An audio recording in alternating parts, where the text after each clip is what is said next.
Halo teman-teman, welcome back to my YouTube channel. Jumpa lagi dengan saya, Dr. Rudi. Kali ini kita akan membahas suatu pertanyaan yang masuk ke DM saya ya teman-teman.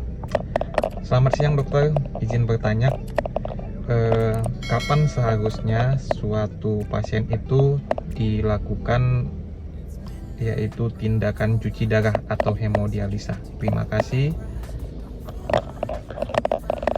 Jadi teman-teman, indikasi cuci darah pada pasien-pasien yang sudah mengalami kerusakan ginjal itu sangat bervariatif. Artinya dokter memiliki suatu insting atau suatu pemeriksaan yang bisa mengindikasikan suatu pasien itu untuk cuci darah. Untuk yang pastinya, untuk yang objektifnya, sebenarnya tindakan cuci darah itu dari pemeriksaan yaitu laboratorium. Pemeriksaannya adalah pemeriksaan ureum kreatinin atau renal function test atau RFT. Dari situ nanti kita bisa melihat berapa nilai ureum dan berapa nilai kreatinin. Biasanya pasien-pasien yang sudah mengalami gagal ginjal stage 5 atau CKD stage 5 itu ureumnya itu sudah berada di angka ratusan, sedangkan kreatininnya itu berada di atas angka 6. Jadi ketika nilai ureum kreatinin sudah sangat tinggi, maka dokter biasanya akan menganjurkan untuk melakukan tindakan cuci darah atau hemodialisa. Tetapi sebelum ke sana, dokter juga memiliki suatu sistem penilaian untuk menilai apakah pasien tersebut sudah layak untuk dilakukan tindakan cuci darah. Contohnya adalah sesak napas. Sesak napas yang dimaksud ini adalah sesak napas yang terjadi terus-menerus. Kalau sesak napas pada pasien-pasien gagal jantung itu biasanya sesak napasnya saat berbaring, kemudian saat berjalan jauh, maka pasien-pasien gagal jantung itu biasanya mengalami sesak napas. Tetapi sesak napas pada pasien gagal ginjal itu terjadi secara terus-menerus, baik itu dia istirahat, duduk, itu akan mengalami sesak napas. Kemudian penurunan jumlah urin atau penurunan jumlah air seni. Nah, penurunan jumlah air seni ini bisa mengindikasikan sudah terjadinya suatu gagal ginjal, karena ginjal tidak bisa lagi menyaring air serta dibuang melalui sistem urinaria. Maka jumlah urin tertentu yang sudah sedikit, maka dokter akan mempertimbangkan untuk dilakukan tindakan cuci darah. Kemudian pucat anemia. Nah, pucat anemia ini merupakan suatu pertanda sudah adanya kerusakan ginjal.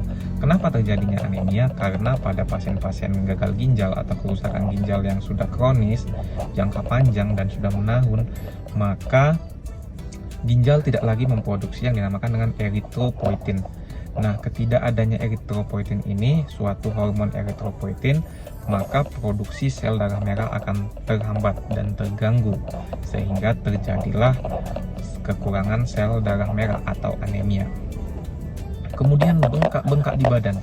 Nah, ketika pasien-pasien yang mengalami gagal ginjal sudah mengalami bengkak-bengkak di badan atau edema anasarka, bengkak di wajah, sembab, kemudian bengkak di tangan, ada cairan di paru-paru, maka itu sudah bisa menjadi suatu indikasi bahwa pasien itu sudah mengalami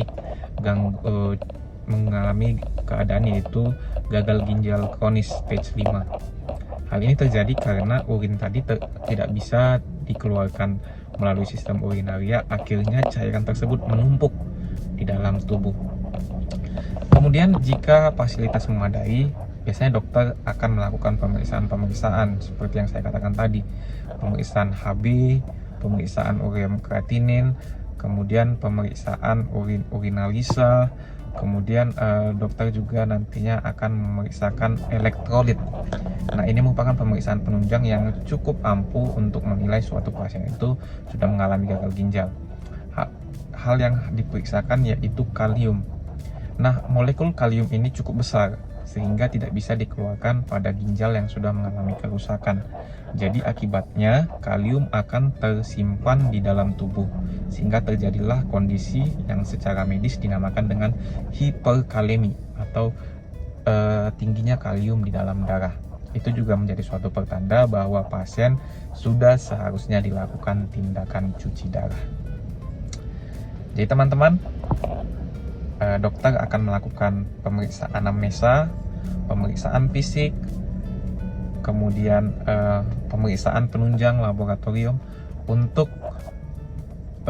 memastikan atau mendiagnosa dan menganjurkan suatu tindakan cuci darah. Jadi teman-teman, pemeriksaan anamnesa, pemeriksaan fisik yang saya sebutkan tadi, dan juga pemeriksaan penunjang adalah hal-hal yang harus dilakukan untuk memastikan suatu pasien agar dilakukan tindakan cuci darah atau hemodialisa. Terima kasih teman-teman, semoga video ini dapat membantu. Jangan lupa like, komen, dan subscribe video ini, serta bagikan bagi teman-teman yang membutuhkan informasi tentang video ini. Terima kasih teman-teman, salam sehat.